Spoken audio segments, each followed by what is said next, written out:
Assalamualaikum warahmatullahi wabarakatuh. Kami dari kelompok 3 dengan tiga anggota. Yang pertama Ain Rasida, yang kedua Suhairi, dan yang ketiga Isofa Zulfania Wilansyah. Kami akan menjelaskan materi tentang cara merepresentasikan graf dan graf isomorfik. Dalam hitungan kelima, kalian siap?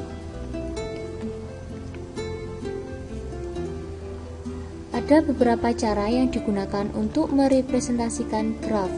Dalam materi ini, kami akan menunjukkan bagaimana cara untuk merepresentasikan graf.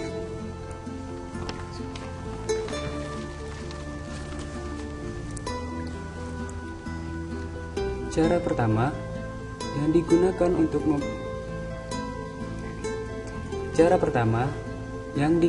untuk mempresentasikan graf adalah dengan membuat daftar kedekatan antar vertex yang bertetangga, atau dengan kata lain menggunakan agency list. Untuk lebih jelasnya, kita perhatikan contoh 1. Contoh 1 merupakan graf sederhana yang memiliki 5 vertex, yaitu A, B, C, D, dan E.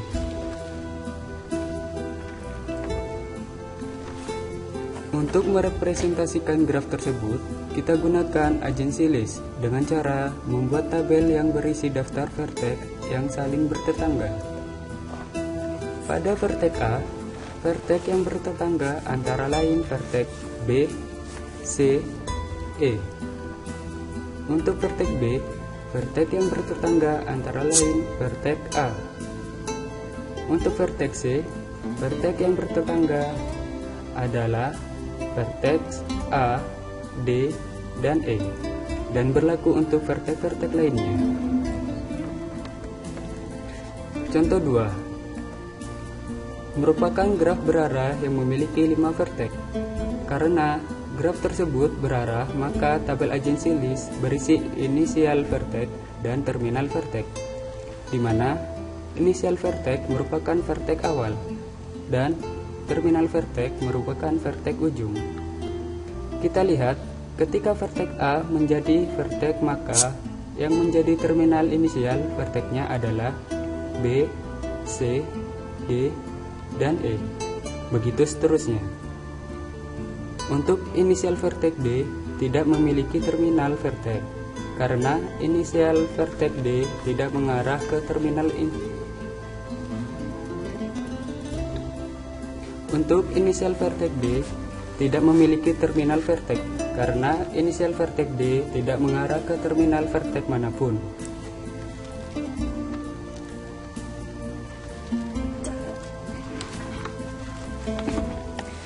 Cara kedua untuk merepresentasikan graf adalah dengan cara adjasensi matrik. Didefinisikan, misalkan G sama dengan V, E adalah graf sederhana di mana V sama dengan N dan G adalah sembarang vertex V1, V2 sampai dengan Vn. Adjasensi matrik A dari G dengan ukuran N kali N dan matrik 01 dengan 1 sebagai I, J jika V1, VI dan VJ berdekatan, dan 0 sebagai I, J jika tidak saling berdekatan. Dengan kata lain, adjasensi matrik A, IJ jika bernilai 1 jika VI, VJ adalah sisi dari G dan bernilai 0 untuk sebaliknya. Perhatikan contoh 4. Terdapat graf sederhana dengan 4 vertex, yaitu A, B, C, dan D. Untuk merepresentasikan graf tersebut, kita menggunakan adjasensi matrik, di mana matrik tersebut berelemen 1 dan 0 dengan ukuran 4 kali 4 pada gambar tersebut.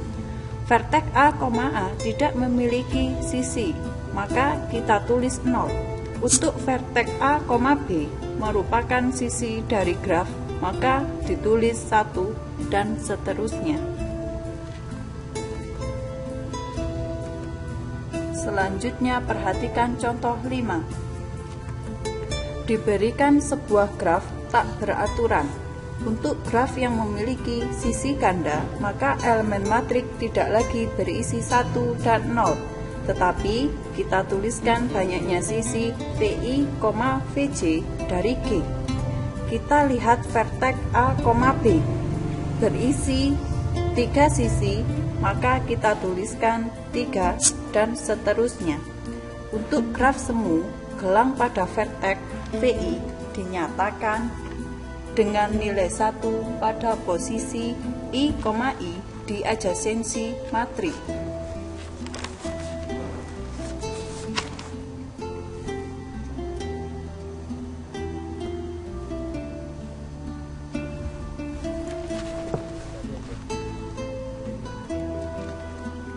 Cara yang ketiga untuk merepresentasikan graf adalah dengan cara insiden matriks.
Cara yang ketiga untuk merepresentasikan graf adalah dengan cara insiden matriks.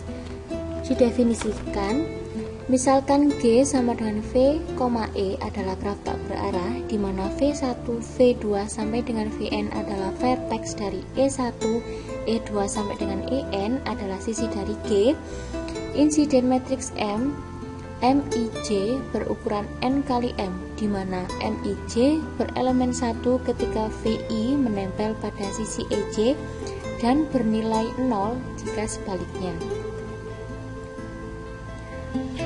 Perhatikan contoh 6.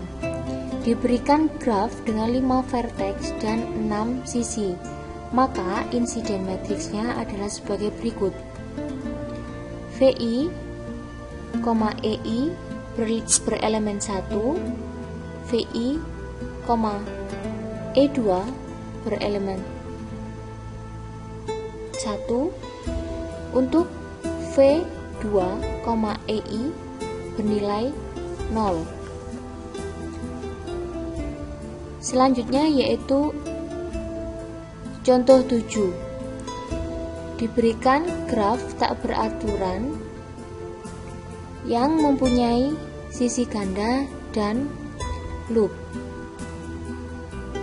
Untuk elemen matriksnya tetap bernilai 0 dan 1. Disesuaikan dengan definisi yang telah disebutkan tadi. Materi yang terakhir yang kami sampaikan yaitu graf isomorfik.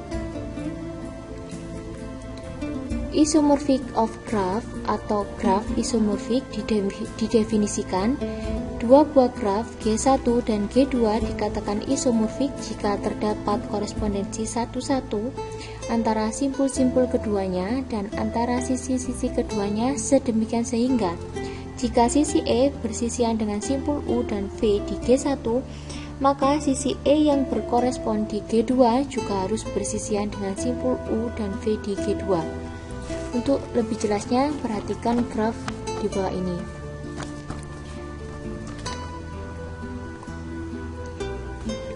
Terdapat G1, G2, dan G3. Dari definisi di atas, kita dapat menyimpulkan bahwa dua buah graf isomorfik jika memenuhi ketiga syarat sebagai berikut. Yang pertama, mempunyai jumlah simpul yang sama. Yang kedua, mempunyai jumlah sisi yang sama. Dan yang ketiga mempunyai jumlah simpul yang sama berderajat tertentu. Apakah G1 dengan G2 isomorfik? Apakah G1 dengan G3 isomorfik? Kita perhatikan graf tersebut. Karena G1 dan G2 antar vertex dan sisinya saling berkorespondensi dan memenuhi ketiga syarat tadi, maka dapat kita simpulkan bahwa G1 isomorfik dengan G2, tetapi G1 tidak isomorfik dengan G3. Untuk selanjutnya, kita akan memperlihatkan bahwa dua buah graf isomorfik dapat ditunjukkan bahwa matriks ketetanggaannya atau adjacency matriks kedua graf itu sama. Kita lihat kedua graf di bawah ini.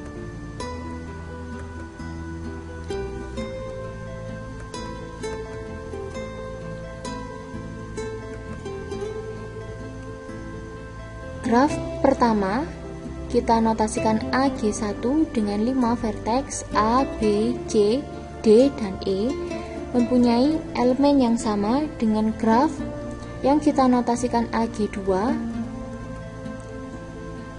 yang mempunyai 5 vertex X, Y, W, V, dan Z. Terlihat bahwa matriks ketetanggaan G1 dan G2 keduanya sama, yang berarti kedua graf tersebut isomorfik.